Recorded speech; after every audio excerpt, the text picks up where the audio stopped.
objective personality enthusiasts. So I'm going to be talking about typing with HIPPO. So HIPPO is a mascot to help you type, and it's also an acronym. And my friend Brian Bertrand came up with this. This is from our SI Lab episode number 5. I will link you to that video. But he came up with this acronym based on the interview with Jason and Habib. They came up with different typing tips. And Brian consolidated all of this into an acronym, which is HIPPO, and then from that we got the typing mascot HIPPO. So what HIPPO stands for is humble, iterative, positive, and process oriented. So I'm going to go through each of these terms and explain how to apply that to typing. So the first letter is H, and we use humble for the H. So humble just means that you don't let the typing go to your head. You may get a really good result one week. You may even get the full 512 type and the social type right. And you're like, I'm rocking. I am so great. But when you're humble, you don't let it go to your head too much. It's like, yeah, I got it right. I got good results this week, but I don't really care. I mean, this is just something I'm doing. It's like a learning experience. I gotta sustain this every week. And also part of humility is learning to be a fool and accepting that. And this means that there's going to be some times when you type and you're really going to mess up, or you're going to make a guess and it's going to be way wrong, and people are going to say, how could you possibly think that type? And you're like, well, that's just what I guessed based on the information I have. So you just learn to be okay with that. And also assuming that you're going to be most likely wrong and biased, because it's really hard to undo that wiring in our brain. And you just accept that you're probably going to be wrong. You're still going to have some biases with you. It'll lessen over time, but it isn't like something you're just going to get rid of overnight. So a little bit of a humility goes a long way into typing. So the next one, the I, is iterative. So iterative just means you need to do a lot of iterations. You need to keep practicing and doing a lot of practice runs. You're not going to become an expert at this overnight. And you will get better. It may be discouraging at first because it's like, well, I don't see my statistics going up, but just trust that if you do the reps, over the long run, you will see some results. And also that you need to own your own understanding. And your understanding will, again, improve with multiple iterations over time. You'll really start to understand, the different sides of each of the coins. And eventually you'll watch enough and you'll start seeing the patterns. But this kind of needs to be something that you make your own. In other words, you don't have to copy how Dave and Shan do it, or how anybody else in the community does it, but really make the understanding your own. And again, this is going to take multiple iterations over time. The third letter, P, stands for positive. So this is having a positive attitude. So rather than seeing typing as, oh, this is like homework, or I got to be the best typer that there was, it's more like this is going to be a learning experience. It's going to be a great learning experience for me, no matter how close I get to that type. Um, I'm watching a celebrity.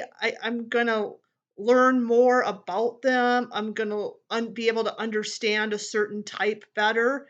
Maybe it won't be apparent until Dave and Shannon post the class, but that's still understanding.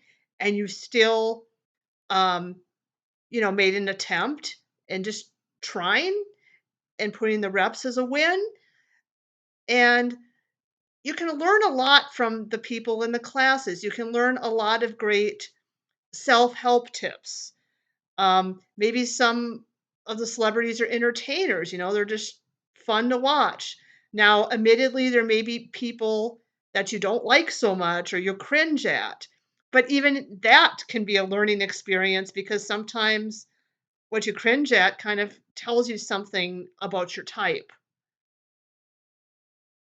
And again, with positivity, I mean, this also kind of ties into iteration, but trust that you will get better over time.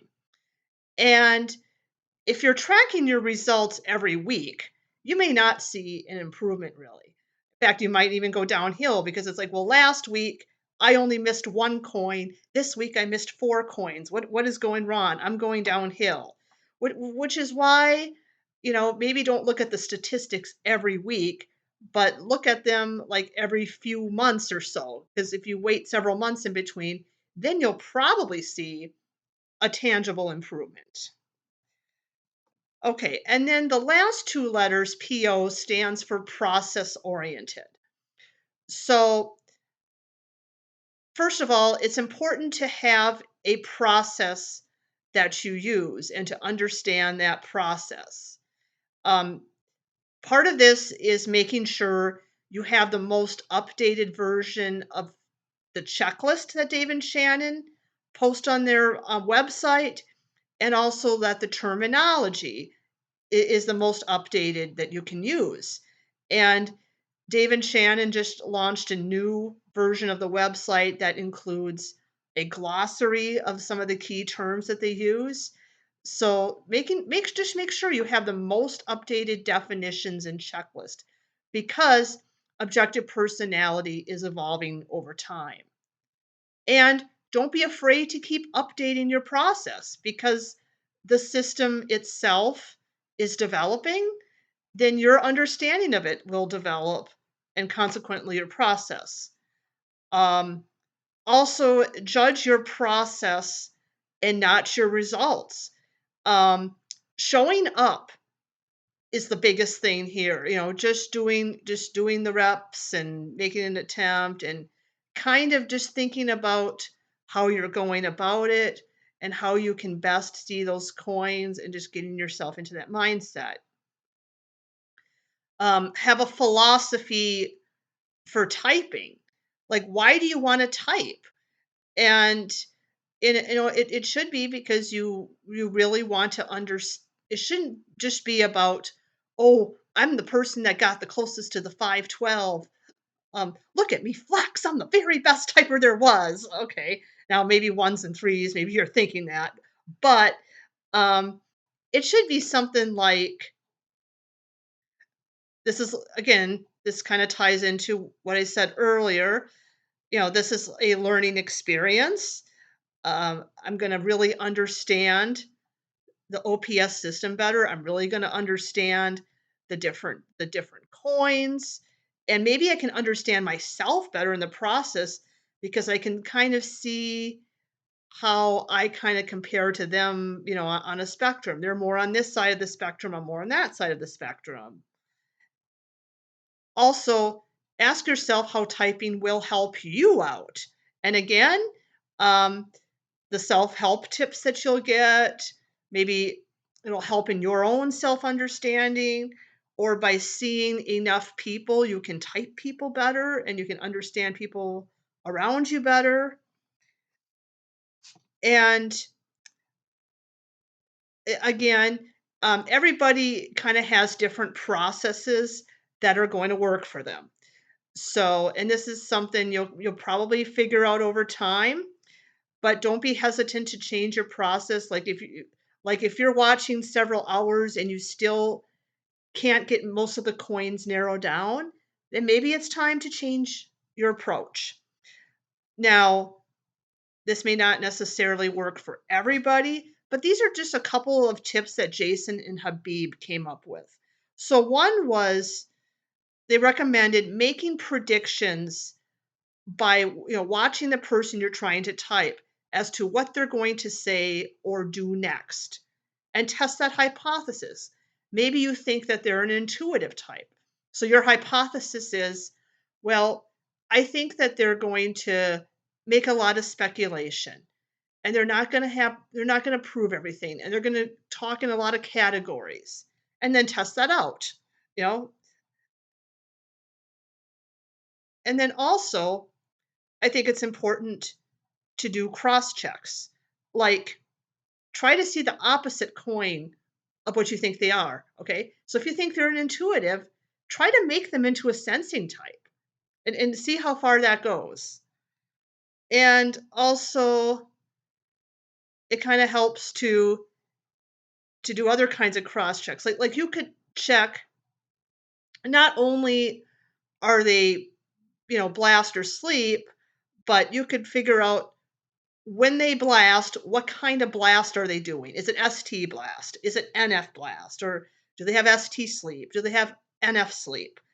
Sometimes that can help you in narrowing down types is looking at the functions and looking at the kind of sleep that they have, or maybe what their double masculine animal is. There's just a lot of different ways you can go with that. So hopefully, the HIPPO method will help you in typing. Um, if you have any other tips you'd like to share, please put them in the comments. I will also send you the link in my description uh, to the longer video that I did where Brian and I um, interviewed Jason and Habib, and you can see the full length interview of that. So if you want to see more videos, please subscribe to my channel. Have a great day. Bye.